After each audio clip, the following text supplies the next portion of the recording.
Good morning everyone. नमस्कार। Education hub की online coaching class में आप सभी का बहुत बहुत स्वागत है। मैं मनीषा साहू आपसे जुड़ी हुई हूँ छत्तीसगढ़ के सामान्य अध्ययन को लेके। यह इसी क्रम में हमारा 14वां वीडियो है जिसमें हम क्या करेंगे, छत्तीसगढ़ के करेंट अफेयर के बारे में जानेंगे।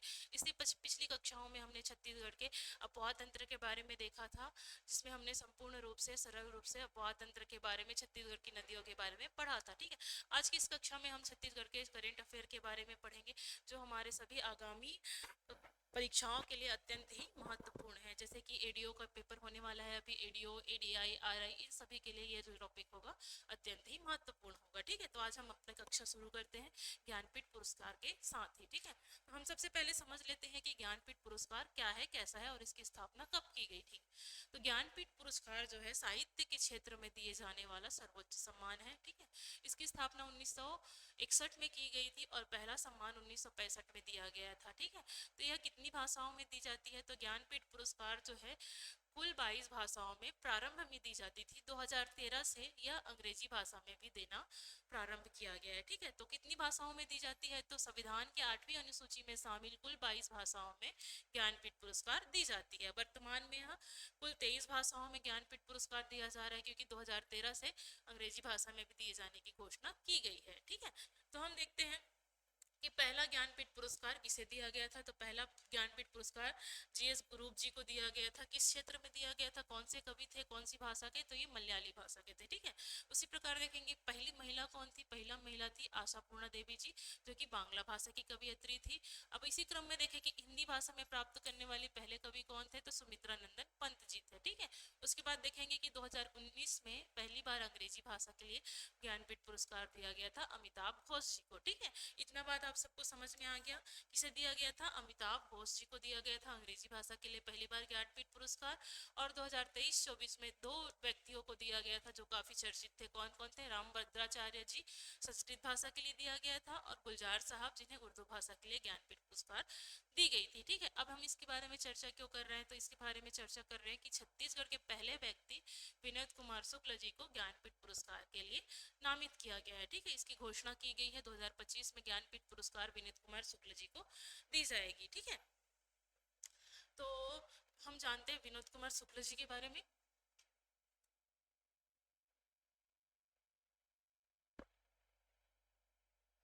तो कौन, इन्हें दिया गया है 59वां क्रम का ज्ञानपीठ पुरस्कार जो है विनोद कुमार शुक्ल जी को दी जाने की घोषणा की गई है। विनोद कुमार शुक्ल जी को जो छत्तीसगढ़ के पहले व्यक्ति होंगे, इन्हें घोषणा की गई है। इन्हें और भी बहुत सारे सम्मान से नवाजा जा चुका है। इससे पहले इन्हें साहित्य अकेडमी मेंबरशिप के लिए नामित किया गया था। ठीक है, तो हम देखते हैं कि इनकी कौन कौन सी रचनाएं हैं। तो कौन कौन सी रचना है, नौकर की कमीज, यह इनकी उपन्यास है। दीवार में एक खिड़की रहती थी, वह आदमी चला गया, यह महत्वपूर्ण, अत्यंत ही महत्वपूर्ण है सभी एग्जामों के लिए। विनोद कुमार शुक्ल जी, इनकी रचनाओं को याद करना पड़ेगा आप सभी को। कम से कम 10 से 15 रचनाएं हैं इनकी जिन्हें याद करना पड़ेगा। अभी हमने 3 रचनाएं देखी, वह आदमी चला गया, नौकर की कमीज, दीवार में एक खिड़की रहती थी। इन्हें कौन से क्रम का ज्ञानपीठ पुरस्कार दिया जाएगा, तो 59वां क्रम का ज्ञानपीठ पुरस्कार विनोद कुमार शुक्ल जी को दिया जाएगा। ठीक है, इसके बाद देखते हैं हम कांगेर घाटी नेशनल पार्क। क्या देखेंगे, कांगेर घाटी नेशनल पार्क या फिर कांगेर घाटी राष्ट्रीय उद्यान। इसके बारे में यह जानना जरूरी है कि यूनेस्को ने इसे अस्थायी सूची में शामिल किया है। तो यूनेस्को क्या करता है, यूनेस्को जो है सभी प्राकृतिक या फिर सांस्कृतिक स्थलों को धरोहर के रूप में संजोने के लिए, जो भारत और विश्व के लिए अत्यंत ही महत्वपूर्ण और अनोखा रूप से अपना जो है छवि प्रस्तुत करता है, उसे यह संजोने के लिए अपनी सूची में शामिल करता है। भारत के ऐसे कई स्थल हैं जिन्हें सांस्कृतिक और प्राकृतिक सूची में शामिल किया जा चुका है। तो छत्तीसगढ़ का एकमात्र स्थल है जिसे यूनेस्को ने अस्थायी सूची में शामिल किया हुआ है कांगेर घाटी नेशनल पार्क। ठीक है, तो देखते हैं कांगेर घाटी नेशनल पार्क जो है इसे 1982 के आसपास छत्तीसगढ़ के साथ साथ भारत के पहले बायोस्फीयर रिजर्व या फिर जैवमंडल के रूप में चिन्हांकित किया गया था। ठीक है, अभी वर्तमान में इस बायोस्फीयर रिजर्व नहीं है, यह सिर्फ केवल क्या है, राष्ट्रीय उद्यान के रूप में जाना जाता है। यह छत्तीसगढ़ का सबसे छोटा राष्ट्रीय उद्यान है। कैसा है, सबसे छोटा राष्ट्रीय उद्यान है। यह कितने वर्ग किलोमीटर में फैला है, तो यह 200 वर्ग किलोमीटर के आसपास फैला हुआ है। ठीक है, अब देख लेते हैं यहाँ पे आसपास क्या पाया जाता है। तो यहाँ पे जो है पहाड़ी मैना पाई जाती है, जो हमारी राजकीय पक्षी है। इसके साथ ही उड़ने वाली गिलहरी पाई जाती है। तो यहाँ पे अत्यधिक मात्रा में क्या पाई जाती है, तितली की विभिन्न प्रजातियां पाई जाती हैं। ठीक है, इतना हमने देखा। और हम देखते हैं यहाँ पे और क्या है। यहाँ पे कुटुम्बसर गुफा है, जो कि भारत की सबसे गहरी गुफा है। इस गुफा की खोज शंकर तिवारी जी ने 1953 में की थी। यहाँ पे अंधी मछली पाई जाती है। ठीक है, और यहाँ पे ये जो है, ये कुटुम्बसर गुफा का निर्माण कैसे हुआ है पूछा जाए तो इसका निर्माण जल से हुआ है। किससे हुआ है, जल से हुआ है। यहाँ पे इस इसकी खोज शंकर तिवारी ने की थी, इसलिए इसे शंकर तिवारी जी के नाम से भी इस जो मछली पाई जाती है उसका नाम इसे दिया गया है। ठीक है, इसके बाद देखते हैं, इससे पहली सरकार द्वारा यहाँ पे जुगनू महोत्सव मनाया गया था। जुगनू महोत्सव किस क्षेत्र से जुड़ा हुआ है, तो कांगेर घाटी नेशनल पार्क से जुड़ा हुआ है। ठीक है, यह कौन से जिला में है, तो यह बस्तर जिला में। इसमें कौन सी नदी बहती है, तो इसमें कांगेर नदी बहती है। इसके साथ ही यहाँ पे तीरथ धारा जो वाटरफॉल पाया जाता है, जो छत्तीसगढ़ का सबसे ऊंचा वाटरफॉल है। ठीक है,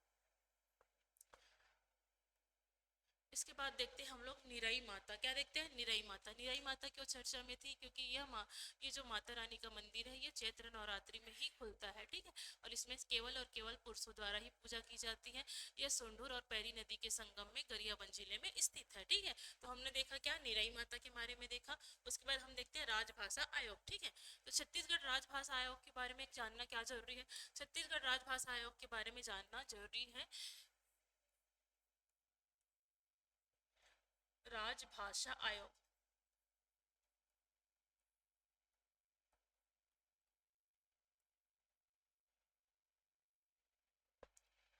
संविधान की 8वीं अनुसूची में भारत के विभिन्न भाषाओं को शामिल किया गया है। ठीक है, तो इसका लाभ क्या है, तो वो भाषाएं जो हैं, जो इसमें कुल 22 भाषाएं शामिल हैं, उन भाषाओं में लिखने वाले कवि, लेखक और साहित्य को भारतीय स्तर पे पुरस्कार से नवाजा जाता है। साथ ही उसमें फिल्म निर्माण के लिए भी सरकार के द्वारा क्या दी जाती है, सहायता दी जाती है।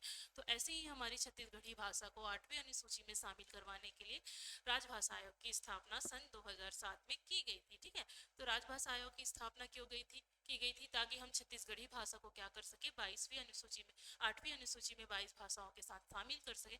साथ ही छत्तीसगढ़ी भाषा को क्या है, उसमें लिखने जाने वाले साहित्य और फिल्म निर्माण के लिए क्या कर सकते, प्रोत्साहित कर सके। इसलिए हमने क्या किया, राजभाषा आयोग की स्थापना कब की, इसके लिए सबसे पहले विधेयक पारित हुआ। क्या हुआ, विधेयक पारित हुआ। तो विधेयक कब पारित हुआ, तो विधेयक पारित हुआ 28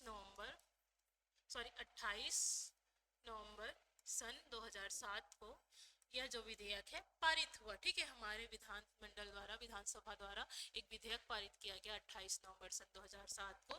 तो ये विधेयक जब पारित हुआ, इसीलिए हम लोग क्या करते हैं, 28 नवंबर को क्या मनाते हैं, प्रतिवर्ष 28 नवंबर को हम राजभाषा दिवस के रूप में मनाते हैं। राजभाषा दिवस कब मनाया जाता है, या फिर छत्तीसगढ़ी भाषा दिवस कब मनाया जाता है, 28 नवंबर को छत्तीसगढ़ी भाषा दिवस मनाया जाता है। ठीक है, अब यह विधेयक पारित होने के पश्चात 14 अगस्त, अब अगले साल आ जाएगा 14 अगस्त सन 2008 को क्या हुआ था, ये जो आयोग था, इन्होंने पहली बार अपना बैठक जो है बुलाया था। ठीक है, जिस दिन पहली बार बैठक बुलाया था उस दिन 14 अगस्त था। तो 14 अगस्त को राजभाषा कार्यालय दिवस के रूप में मनाया जाता है। ठीक है, अब हम देखते हैं कि इसकी जो है चर्चा क्यों कर रहे हैं। तो हमारे पहले इसके अध्यक्ष कौन थे, पहले अध्यक्ष थे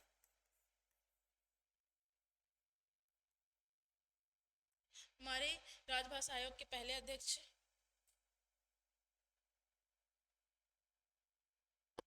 हमारे राजभाषा आयोग के पहले अध्यक्ष श्यामलाल चतुर्वेदी थे। कौन थे, श्यामलाल चतुर्वेदी।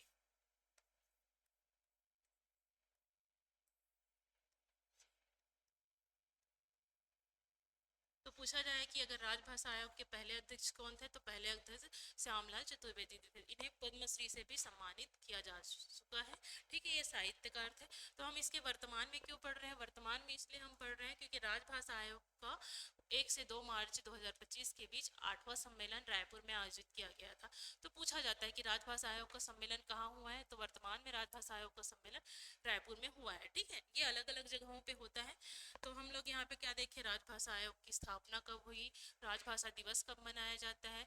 राजभाषा आयोग की पहला सम्मेलन 14 अगस्त सन 2008 को हुआ था, और वर्तमान में इसका सम्मेलन 8वां सम्मेलन कहाँ हुआ है, रायपुर में हुआ है। ठीक है, 1 से 2 मार्च के बीच। इसके बाद हम देखते हैं महिला मड़ई। क्या है महिला मड़ई? ठीक है, तो अंतर्राष्ट्रीय महिला दिवस के उपलक्ष्य में रायपुर में, कहाँ पे? रायपुर में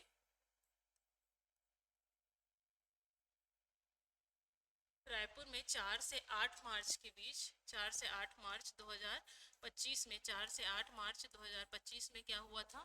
हमारा महिला मड़ई का आयोजन किया गया था। तो इसमें ज़्यादा कुछ नहीं पढ़ना है, इसमें सिर्फ ये पूछना है कि कब से कब तक हुआ था। तो हम देखेंगे 4 से 8 मार्च के बीच हुआ था, 4 दिवस के लिए था, रायपुर में हुआ था। ठीक है, तो इतना ही जानना है इसमें, कहाँ हुआ था, कब हुआ था, इसके बारे में। ठीक है, उसके बाद हम देखते हैं मुख्यमंत्री तीर्थ दर्शन योजना। क्या है? मुख्यमंत्री तीर्थ दर्शन योजना। तो मुख्यमंत्री तीर्थ दर्शन योजना ये छत्तीसगढ़ सरकार की पहले की योजना है, जब बीजेपी की सरकार थी 2013-15 के आसपास ये संचालित था। कब था?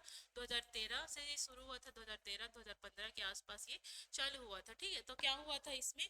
जो भूपेश बघेल की सरकार आई थी या फिर कांग्रेस की सरकार आई थी, वो उन्होंने इसका नाम परिवर्तित करके मुख्यमंत्री तीरथ भरत योजना कर दिया था। क्या कर दिया था? मुख्यमंत्री तीरथ भरत योजना।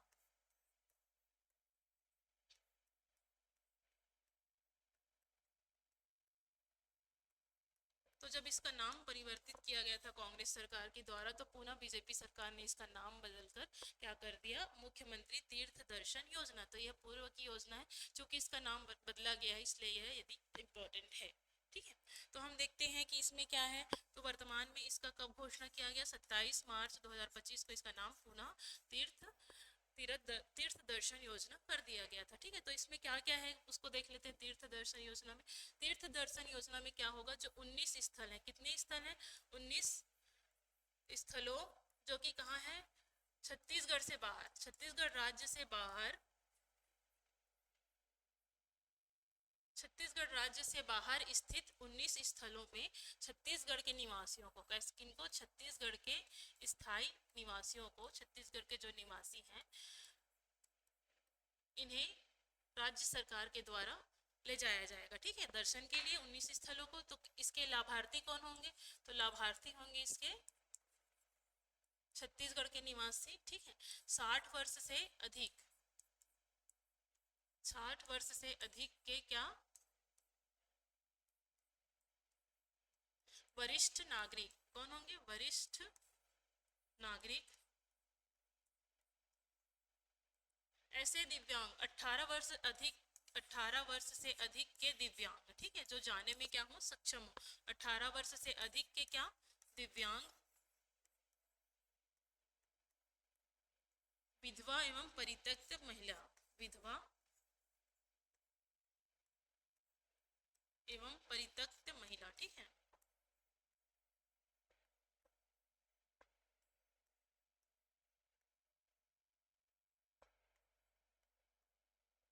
तो हमने इतना देखा कि मुख्यमंत्री तीर्थ दर्शन योजना क्या है। ठीक है, इसका नाम बदला गया है 27 मार्च को। इसमें क्या क्या है? इसके लिए लाभार्थी कौन कौन थे? 60 वर्ष से अधिक छत्तीसगढ़ के निवासी वरिष्ठ नागरिक, महिला, परित्यक्त महिला, विधवा महिला और दिव्यांग जन। ठीक है, जो कि 18 वर्ष से अधिक हो और जाने के लिए सक्षम हो। ठीक है, इसके बाद हम देखते हैं इंटरनेशनल मास्टर T20 लीग। ठीक है, इंटरनेशनल मास्टर T20 लीग का आयोजन कहाँ हुआ था? रायपुर में इसका आयोजन किया गया था। यह क्या था?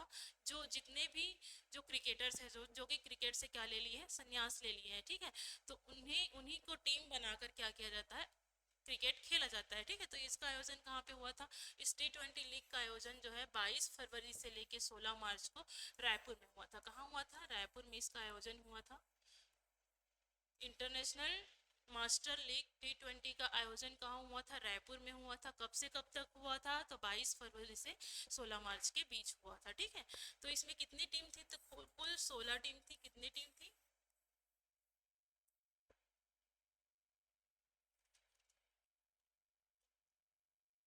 ये कब से कब तक हुआ था? सॉरी, कुल 6 टीम थी। कितनी टीम थी? 6 टीम थी। और कब से कब तक हुआ था?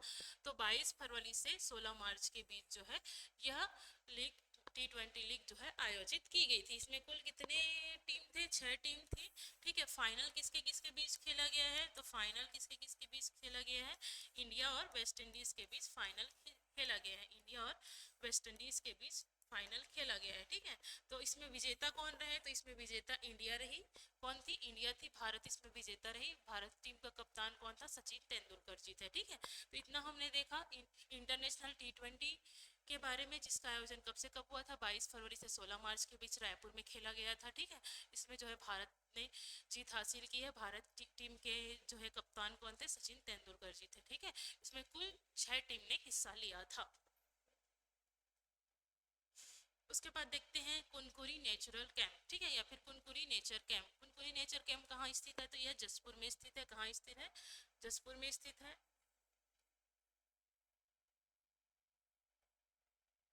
कहाँ स्थित है कुनकुरी नेचर कैंप? यह जसपुर जिले में स्थित है।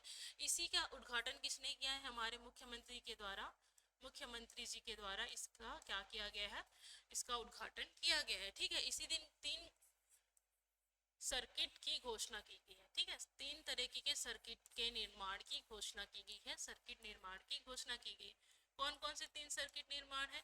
सर्किट मतलब सेम प्रकृति से जुड़े हुए स्थलों को जोड़ने के लिए एक कार्यक्रम की घोषणा मुख्यमंत्री सरकार के द्वारा की गई है, विष्णुदेव साय जी के द्वारा। जब उन्होंने कुनकुरी में नेचर कैंप को उद्घाटन करने के लिए गए थे, तब उन्होंने 3 तरीके की सर्किट की घोषणा की है कि हम इन 3 स्थलों का क्या करेंगे? विकास करेंगे। जिसमें सबसे पहला है प्राकृतिक कैंप, प्राकृतिक सर्किट। इसको हम देख लेते हैं। 3 सर्किट निर्माण की घोषणा की गई है।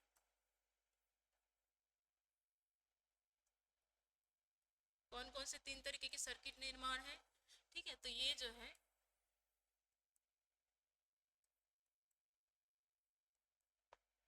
पहला है प्राकृतिक, अर्थात प्रकृति से जुड़े हुए जो स्थल है, जैसे कि वाटरफॉल हो गया, जलप्रपात हो गया, कोई नेशनल पार्क हो गया, कोई पर्वत या पहाड़ी हो गई। मतलब जहाँ पे वन्य जीव जो है उसमें शामिल हो। ठीक है, जहाँ पे वन्य जीव हो, ऐसे स्थलों को क्या करना? विकसित करना, जोड़ना। वहाँ पे आवश्यक आधारभूत आवश्यकताओं की निर्माण करना, उसे पर्यटक रूप से।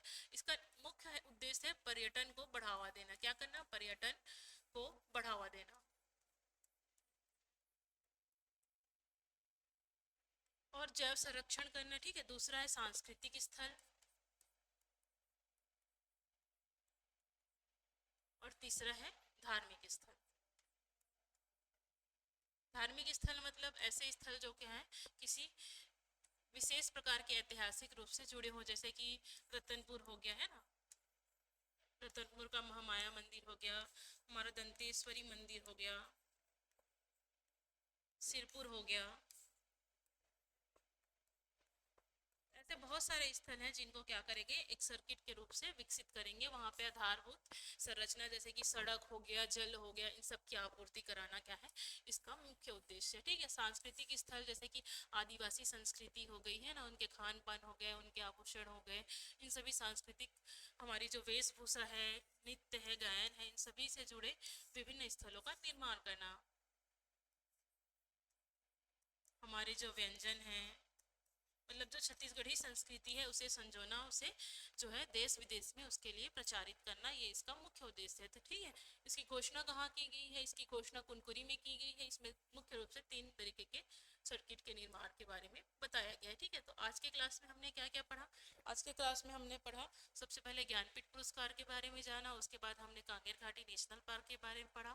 ठीक है, ऐसा करते करते हमने क्रिकेट जो इंटरनेशनल मास्टर लीग हुआ था उसके बारे में जाना, और अंत में हमने देखा 3 तरीके के सर्किट के बारे में जो कि विष्णुदेव साय जी ने, जिसकी घोषणा कुनकुरी से की है, उसके बारे में जाना। तो आज के क्लास में यह इतना ही। अगले क्लास के लिए फिर दूसरे वीडियो में आपसे जुड़ते हैं। तब तक के लिए धन्यवाद। इसका पीडीएफ चाहिए तो आप हमारे टेलीग्राम ग्रुप से इसका पीडीएफ प्राप्त कर सकते हैं। ठीक है, तब तक के लिए धन्यवाद।